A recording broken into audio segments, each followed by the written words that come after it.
ನೋಡಪ್ಪ, ನಾನು ಕೊಡೋ ಅಂತ ಮಾತ್ರೆ ಕಂಟಿನ್ಯೂಸ್ ಆಗಿ 3 ದಿನ ತಗೋಬೇಕು, ಆಗ್ಲೇ ಜ್ವರ ಕಮ್ಮಿ ಆಗೋದು, ಸರಿನಾ? ಸರಿ ಡಾಕ್ಟ್ರೆ.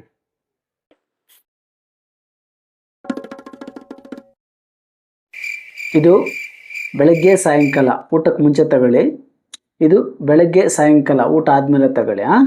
ಆಯ್ತು, ಸರಿ, ಹೋಗಿ ಬನ್ನಿ.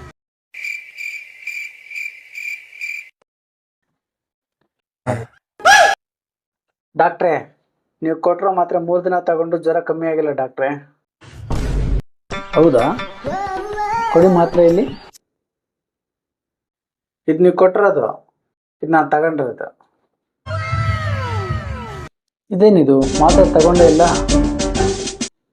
ಇದ್ಯಾಕೆ ತಗೊಂಡ್ರಿ? ನೀವೇ ಹೇಳಿದ್ರಲ್ಲ ಬೆಳಿಗ್ಗೆ ಸಾಯಂಕಾಲ ಊಟಕ್ಕೆ ಮುಂಚೆ ಊಟ ಆದ್ಮೇಲೆ ತಗೊಳ್ಳಿ ಅಂತ, ಅದಕ್ಕೆ ಸ್ಟೋರ್ಗೆ ಹೋಗಿ ತಗೊಂಡೆ. ನಾನು ಬೆಳಿಗ್ಗೆ ಸಾಯಂಕಾಲ ಹೊಟ್ಟೆಗೆ ತಗೊಳ್ಳಿ ಅಂತಂದೆ, ನಿಮ್ಮನ್ನ ಸ್ಟೋರಲ್ಲಿ ಹೋಗಿ ಮಾತ್ರೆ ತಗೊಳ್ಳಿ ಅಂತ ಹೇಳಿಲ್ಲ. ಯಾವ